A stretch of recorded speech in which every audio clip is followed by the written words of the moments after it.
যাবে না। এদিক দিয়ে যুদ্ধে যাওয়ার সময় ইমাম হুসাইনের বোন জয়নব ডাক দিয়ে বলে, ও আমার সন্তান আউন এবং মুহাম্মদ, কারবালার জমিনে যাওয়ার সময় যদি তোমাদেরকে কেউ জিজ্ঞাসা করে তোমরা কে, তোমাদের পরিচয় কি, তোমরা এক কথায় উত্তর দিবা, আমরা মদিনার নবীর কলিজার টুকরা হুসাইনের বাগিনা। এই অবস্থা বলার পরে এই কথাটা যখন বলল ইমাম হুসাইন, জয়নব যখন বিদায় দিল, ইমাম হুসাইন বিদায় দেওয়ার পরে ওরা যখন কারবালার জমিনে চলে গেল, ওই এজিদ সৈন্যরা যখন এই মন্তব্য করল, একজন সৈন্য ডাক দিয়া বলে, এরা তো আমাদের কেউ দলের কেউ না, এদেরকে তাড়াতাড়ি শহীদ করে দাও, এদেরকে তাড়াতাড়ি মরণের দিকে নিয়ে যাও, এদেরকে জাহান্নামে ফেলে দাও, এরা কখনো এখানে আসতে পারবে না। এ কথা বলতে না বলতেই কতগুলা ঘোড়া দৌড়াইয়া গেল। আমার ভাইয়েরা বাবারা, আপনারা যদি গুগলকে জিজ্ঞাসা করেন, যুদ্ধের নামে যে ঘোড়াগুলা, ঘোড়ার পায়ের নিচে কিন্তু লোহা থাকে। কি থাকে? লোহা থাকে, যেন ঘোড়ার পা মুশকে না যায়, ঘোড়া স্লিপ না খায়, ঘোড়াকে ওভাবে করে রেডি করে।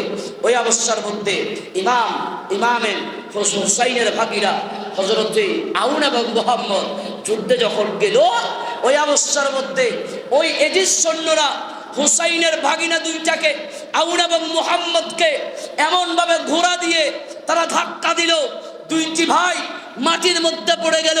মাটির মধ্যে পড়ে একটা একটাকে ঝড়ায় ধইরা কান্নাকাটি শুরু করলো। আর ঘোড়া দিয়া যখন পারানো শুরু করলো, দুইটা ভাইয়ের মাথা চ্যাপটাইয়া গেল, শরীর চ্যাপটাইয়া গেল, চ্যাপটাইয়া গেছে। ওই শরীরের অবস্থা, এমন একটা পরিবেশ তৈরি হয়ে গেল। আউন ডাক দিয়া কয়, মামা, এমন একটা ডাক দিল, হুসাইনের তাবু থেকে দৌড়াইয়া আইসা দেখতে পেল দুইটা সন্তানের মাথা ছিল কালো, চুলগুলো ছিল লম্বা লম্বা। দুইটি সন্তানকে তারা এমন ভাবে রক্তাক্ত করেছে, ওই কালো চুলগুলা রক্তে লাল হয়ে গিয়েছে। আল্লাহু আকবার। এই অবস্থার মধ্যে হুসাইন ডাক দিয়া বলে, আল্লাহ, ও আল্লাহ, জয়নব পাগলকে যদি দেখে নিজেকে কেমনে কন্ট্রোল করবে। দুইটি সন্তানকে এইভাবে পড়ে মাথার শরীরের উপরে, নিজের রানের উপরে লাইকা দুইটি ভাইকে কোলে নিল, কোলে নিয়ে তাঁবুর দিকে যাচ্ছে। তাঁবুর দিকে নিয়ে যাওয়ার পরে জয়নবকে ডাক দেয়, জয়নব, ও জয়নব, তোর দুইটি সন্তান নিয়ে এসেছি। জয়নব তাঁবু থেকে বের হওয়ার পরে ডাক দিয়া বলে, ভাই, আমার দুইটি সন্তান কোথায়? এরা তো কত সুন্দর করে আমি মাথা আশ্রয়া দিয়েছি, আমি যুদ্ধে যাওয়ার যুদ্ধ রেডি করে দিয়েছি।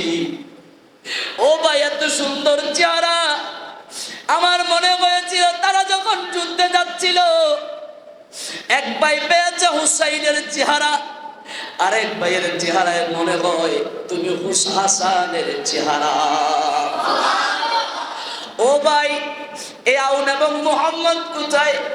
বলে, তোমার দুইটা পুত্রকে নাও, তুমি আমার কাছে ওয়াদা দিয়েছ তুমি কোনো কান্নাকাটি করবে না।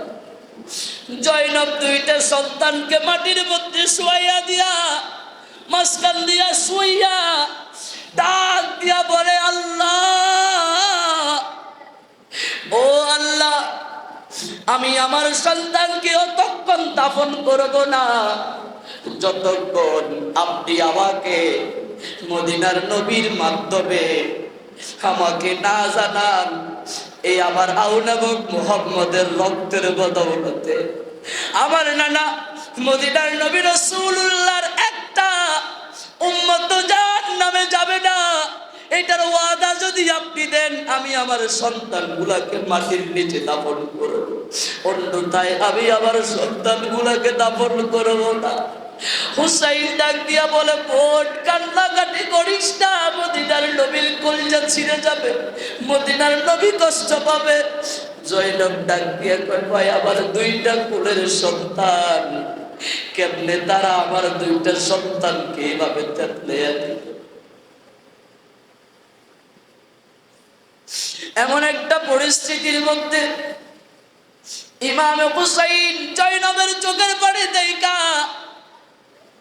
নিজেও কান্না করতে করতে একটু যখন বেহুশের অবস্থায় মদিনার নবী স্বপ্নে দেখায়, ও হুসাইন, জয়নবকে বলে দাও জয়নবের দুই পুত্রের রক্ত যখন মাটিতে পড়ে, আমি রাসূল একটা রক্ত মাটিতে পড়তে দেই নাই, আমি রাসূল একটা পাত্র নিয়ে দাঁড়িয়ে আছি,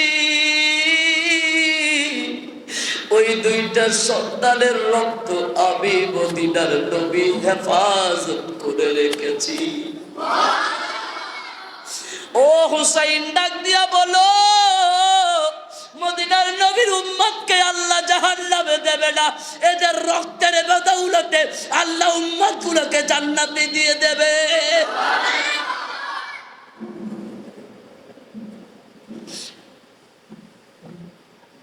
সালাতুন ইয়া রাসূলুল্লাহ।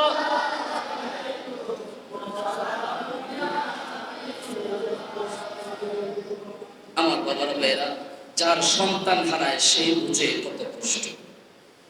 পৃথিবী আমরা তো বলে অনুভব করছি ওই কারবালার জমিনটা কেমন ছিল, কি অবস্থায় ছিল। যদি একটা মানুষ শহীদ হতো না, দাঁড়িয়ে থাকলে স্বাভাবিক কোনো মানুষ, তার কলিজায় যদি ঈমান থাকে, সেই কখনো এই কারবালাকে চোখে দেখে পড়ে আমরা সহ্য করতে পারি না, সে দেখে কেমনে সহ্য। এজন্য আমাদের উচিত এই কারবালার মুহররম মাসে পুরো মাসটাই ব্যাপী কারবালার আলোচনা করা, আমাদের মুহররমের মিনিমাম 10 দিন কারবালার মাহফিল করা, কিন্তু আমাদের তো সেই তৌফিক নাই। এজন্য ওয়াহাব গালবি যদি হুসাইনের পক্ষে যুদ্ধ করে আহলে বাইতের একজন হতে পারে, আমরা মদিনার নবীর আওলাদের জন্য চোখের পানি ছেড়ে আমরা আওলাদ তো হতে পারবো না, তাদের গোলাম তো হতে পারবো। কথা বলেন ঠিক কিনা? আল্লাহুম্মা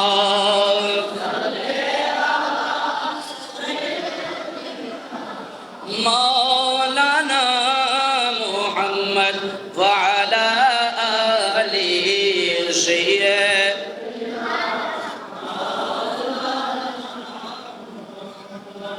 এবারে জয়নব ওই দুইটা সন্তানের ব্যাপারে ইমাম হুসাইন যখন জয়নবকে বলল, জয়নব পাগল নি বড় একজন পাগল ছিল।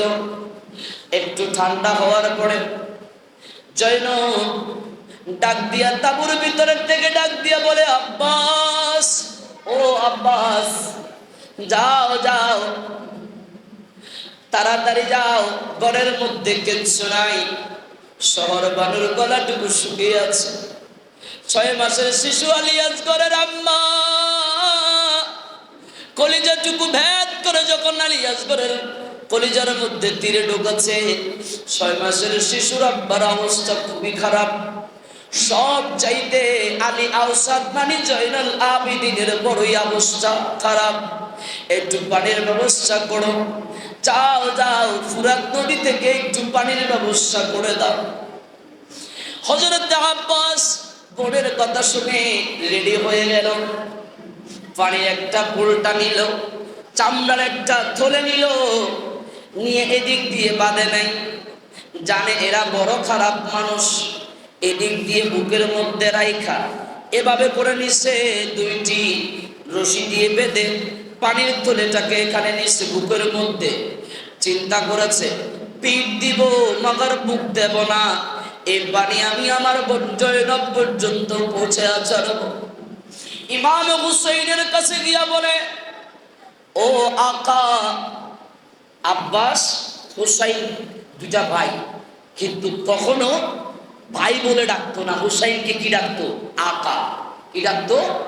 জুড়ে বলেন, কি ডাকতো? আকা। আকা মানে মনিব, মনিব মানে মালিক। আকা, ও আকা, আমাকে বিদায় দেন, একের পর এক শহীদ হয়ে যাচ্ছে। আমি জয়নবকে ওয়াদা দিয়েছি, জয়নবের মুখে একটু পানি দিব। ছোট মাসুম বাচ্চার মা এমন একটা পরিস্থিতি সৃষ্টি হয়ে গেল। হুসাইন বলে, আমি তোমাকে নিষেধ করছি, তুমি যাইও না, এদের অবস্থা ভালো না, এরা যাকে পায় তাকে এমন একটা ভাবে হত্যা করে যেটা সহ্য করার মতো না, তুমি যাইও না। বলে, না, একের পর এক শহীদ হয়ে গিয়েছে, আর কেউ বাকি নাই। আমি আব্বাস গিয়ে দেখি পানি আনতে পারিনি, তারা কেউ আমার সামনে আসবে না। আব্বাস তখন এক যুদ্ধের সর্দার ছিল, যেটাকে কি একটা বলে মাথায় আসছে না, ওই যুদ্ধের সর্দার, যার সামনে আসতে সাধারণ যুদ্ধ যারা করে তারা ভয় পায়। ওই অবস্থার মধ্যে হুসাইন বিদায় দিল। যাইতে যাইতে যাইতে ফুরাত নদীর পাড়ে যখন গেল, ফুরাত নদীর পানি যখন ওই থলের ভিতরে প্রবেশ করাইয়া সুন্দর মধ্যে শক্ত করে বুকের মধ্যে বাঁধলো, বাঁধার পরে যখন ঘোরাতে উঠবে, উঠে বসছে, এই অবস্থার মধ্যে একদল এজিদ সৈন্য ডাক দিয়া বলে, ও আব্বাস, তোমাকে আসতে দিয়েছি সত্য কথা, তুমি আসছো তোমার নিয়তে। মেহমান যদি কারো বাসায় যায়, যাওয়ার সময় নিজের ইচ্ছায় যায়, বিদায় নেওয়ার সময় কিন্তু নিজের ইচ্ছায় বিদায় নেওয়া সুন্নত না। নিজের ইচ্ছায় বিদায় নেওয়া সুন্নত না, সবাইকে খুশি রেখে বিদায় নেওয়া এটা সুন্নত রাসূল। এখন এই এজিদ সৈন্যরা বলে, তুমি আর যাইতে পারবা না। বলে, কেন? বলে, তোমাকে এমন একটা, তুমি দেখতে পাচ্ছ না পরিবেশ কিভাবে তৈরি হয়ে গেল,